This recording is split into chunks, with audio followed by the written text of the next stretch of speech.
Ladies and gentlemen, my name is Keith Andrew, and you're watching the one and only Keith Andrew Network. Today is episode 910. That's right.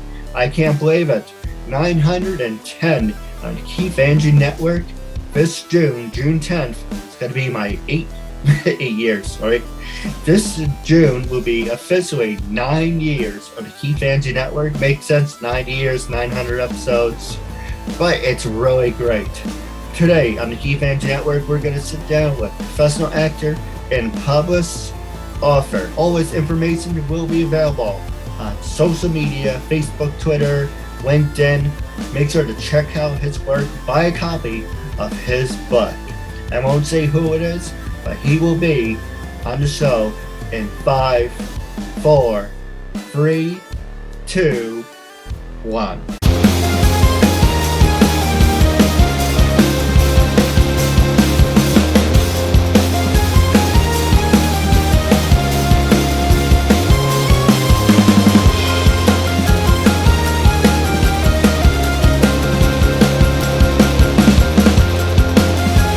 Tell our audience a little bit about your background and how you came to do what you do now. Hi, about 33 years ago, I was doing stunts. I was training as a stuntman. I got into acting through that. I went via a stunt coordinator at the time that put me up for a couple of jobs, and then my acting theatre school that I was going to, because you have to get theatre training to be able to portray stunts for actors. She put me up for a role in a film.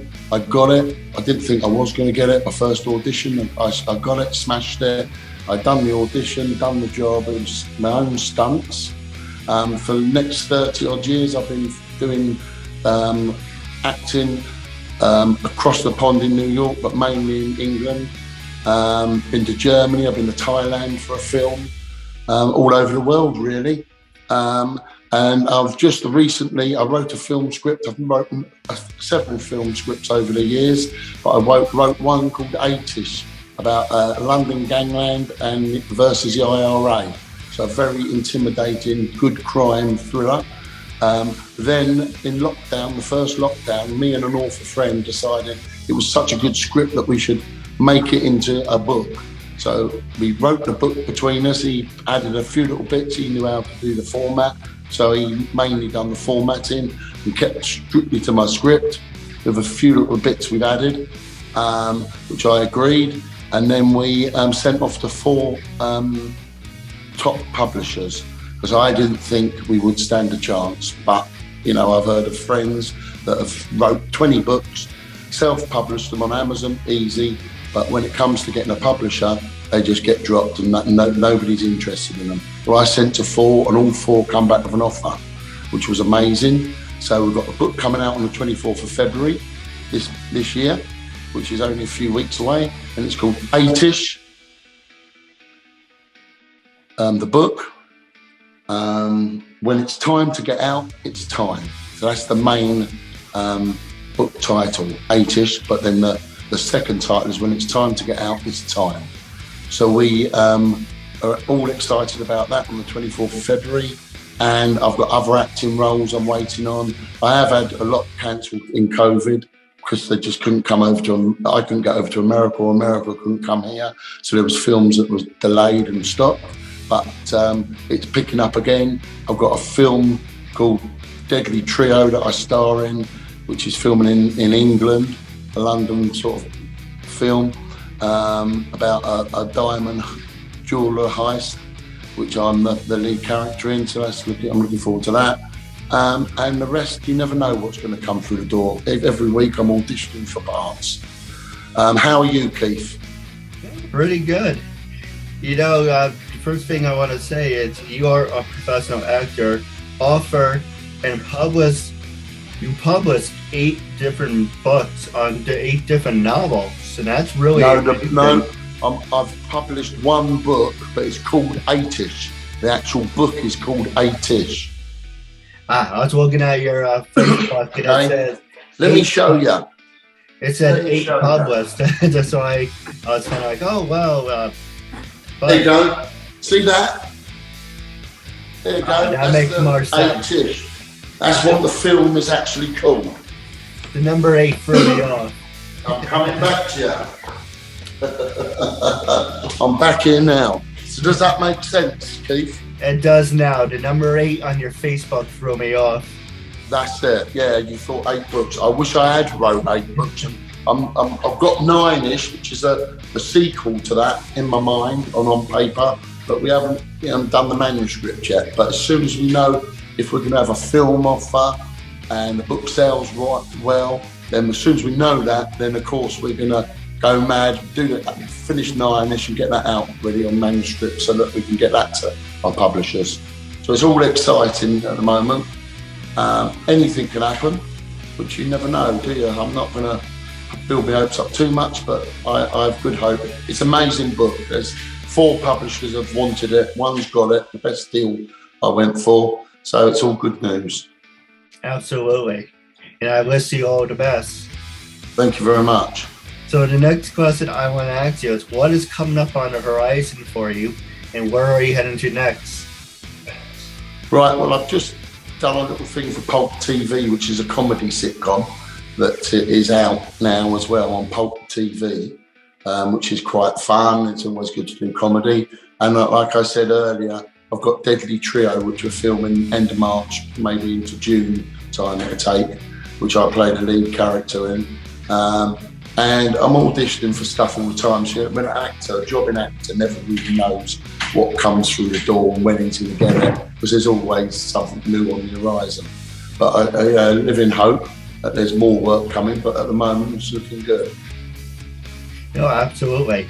And the next one I want to ask you is, you mentioned that you are an author and you are also a professional actor. So the question I want to ask you is, what makes you different from the competition?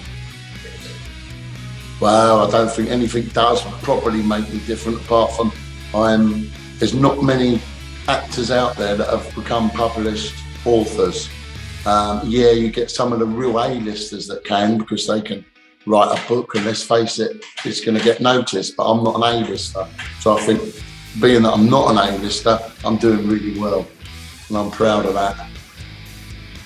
I agree. So if there's any producers out there that want to pump me up and go for me and get me and make me an A-lister, I say bring it on. Yeah, it's funny. Well, let me ask you about this. A lot of people say it's the same thing you want. I want to be an A-lister. It sounds like an oxymoron, because I say it too. I want to become famous. I want this. And of course, I mean everything I say. But, you look at certain people, you look at, it's funny, but it isn't funny. Tommy Maguire, how and it's uncensored too. You see, say whatever you want. Tommy Maguire, it's trying to escape. I think it was a premiere or a hotel, and the paparazzi were in the way. And he's like, there's people in the way, motherfucker, there's people in the way. Get out of the way. That's the downside about it, Keith. The thing is, it comes with it. I mean, I don't necessarily want to be famous. I want to be top at what I do. I want to be the top actor. I want to be a top author. So I want to do well out of that. I don't really want to be famous, but you've got to realise that comes with it. And there's going to be paparazzi if you make it a pain in the arse. You just got to try and I feel there's a lot of A-listers that keep themselves to themselves and they paparazzi leave them alone. But it's the ones that keep fucking up and the ones that always make a show of themselves. Yeah. They're going to be on the front of the paper. It's going to happen, isn't it? No, you're absolutely right. And like I did, it is uncensored, so we're going to have some fun with it. But you look at some people out there, you look at Robert Downey Jr., hands down. I'm really glad he got his shit together, because he was one of those type of people who was self-destructed. Look at so many great people out there that self-destructed. The Ultimate Warrior, he had this rocket ship, right up his ass. He had comic books. He was the World Wrestling Federation champion. People loved him. And at the end of the day, to be honest, he wasn't ready for it, and he self-destructed. Even Hulk Hogan said, it's the biggest match in WrestleMania history. Hulk Hogan versus the Warrior in the Toronto Skydome. And he passed the torch, and unfortunately, he was one of those people when he passed the torch, so you weren't ready for it. So there's people out now, how that relates to what we're talking about. You want to become famous. I want to become famous, be the top of your game.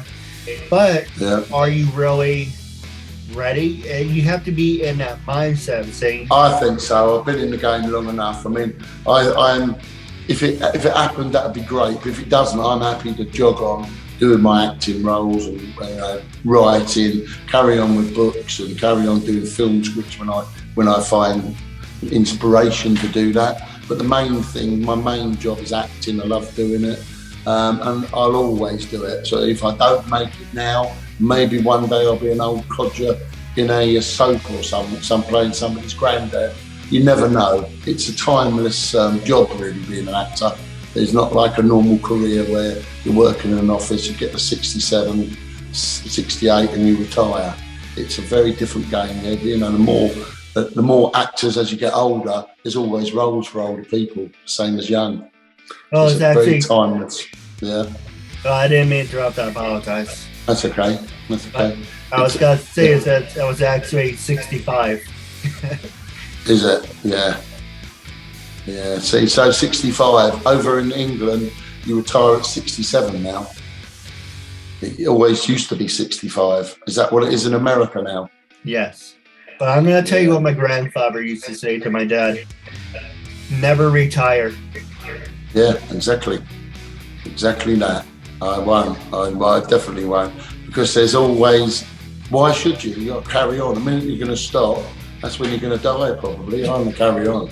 I'm going to live forever. Yeah, I was talking to my friend Elise Bowman, doing a real shout out for her. Anyone who likes anime adventures, definitely check out Anime Adventures. Available on Facebook and YouTube. And it's, I was saying to her, hey, maybe once a month or whatever, we can hang out. She's like, oh, I'm always busy, because she's in the entertainment world doing voiceovers. And I was thinking last night, you should have a little TLC for yourself. You can't go, because if an important role comes along, you're going to be burnt out and you're going to mess up on it. And after you mess up on it, you're like, okay, we did this part, but you always got to sit back and say, you know what, I could have sat back and looked at it and approached it differently. As you said, being an actor, it isn't a 9-to-5 job, but there's absolutely no reason why you have to go pedal to the metal, because as you know, that important role made us bump out of the sky. And you would be in that mindset saying, do it. Then you realize, I messed up and I could have had a different mindset to it. So the question I want to ask you is, when you are an author, and you are obviously, but when you write, are you in that mindset of saying, I'm going to do it right, A, B, C, or are you just going to say, I have to do it and get it over with? No, I have to have the right inspiration, and things will come to me. It might be in the evening, maybe when I'm waking up at night, and then I'd like to put it to paper, because you're going to forget it, and then that's raw material that you can't forget. So I always like to try and remember what I've thought about, and I always put it on paper, especially when I was writing 80s, the script. It was like with me all the time, and I just found the inspiration. I sort of knew the story anyway, where I wanted to go, but the minute you put pen to paper, you just veer off, and it becomes a natural thing, and then you've got your story at the end of it, which is amazing. Well, let me ask you that. These are the top 3 questions that I want to ask you. Is what has been your greatest achievements? I think the book so far, and the script before. I think the book. I've done many films and I did like when I went to Thailand, because I was getting paid to sit on the beach in the day and we were filming at night. So that felt like I was amazed at how lucky I was to be able to do that. So I've had a few good jobs, especially Thailand one, filmed in America, which was good. I think the film's going to be pretty good when it's out. It's called All Nighters. That was a couple of years ago, so it'll be sort of in post-production now and due out at some point. So it's I've done some amazing stuff. There's been many amazing jobs that I could say are my best. I think one of my best achievements would be the book, being an actual published author, because there's so many out there that have write and they never managed to get one published. I've done it on my first book. Now, this next question, similar to what I want to ask you to the first one, is what has been your greatest achievement? So the next one it's kind of similar. What's your claim to fame? My claim to fame, I think, is in England, the soaps I've been in, a few decent films. I'm not one of these actors that will say that one job was my thing. I'm always looking for the next one. So I'll tell you when I'm 67. And the next one is, what are you most of these are kind of like similar, but I do apologize. Yeah. What are you most likely to become famous for? I would like to think films. Do the film acting all the time. I've done loads of films over the years, and that's what I enjoy most. So I'd like to, if I think about it, I'd like to get famous because of films, rather than a soap or rather than anything else. No, I agree. Now, the next thing I want to talk to you about is disability. So the first one I want to ask you is, I'm looking for a good one. So many questions. I should actually eliminate some. How comfortable are you speaking in front of people? I'm pretty comfortable. When it comes to some auditions, you go in and you're not familiar with the script, and you're just giving it to you, and there might be 4 or 5 people in a room, and I'm not lying, it is nerve-wracking. You know, you can't help but get nervous. And over the years, it's probably shown on auditions, and I haven't got them because of that. But then I always think the casting directors are very naive and being stupid, because if they think that somebody can come in and because they can roll it off by a tongue, act it properly, that they're the best actor for the job, well, I think that's bollocks, because it takes more than that. When you read a script and you believe the script and you get into the script, you get into the part, and then that portrays and you become a great actor in that role, because it shows. Just walking into an audition with some snotty-ass casting director looking at us thinking, oh, he's fucked up on his lines, I think they're the ones that should be embarrassed to put an actor in that place. No, I agree. There's a lot of job interviews I walked into, and I can tell you right now, I walked in one job interview and the person had their mind made up even before they saw me.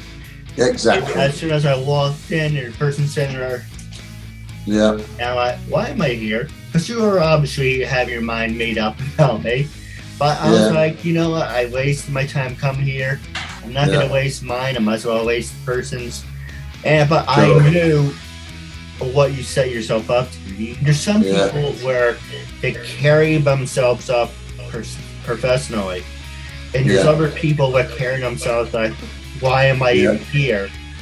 Yeah, but that makes the casting directors or the producers small-minded to think that, oh, because somebody's got a disability like that, they're not right for the role.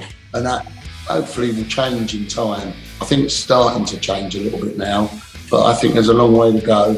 But I do believe that once an actor, a good actor, gets hold of a part, reads it, gets into the character, and knows his lines 100%, which takes time. You can't do that at one audition meeting.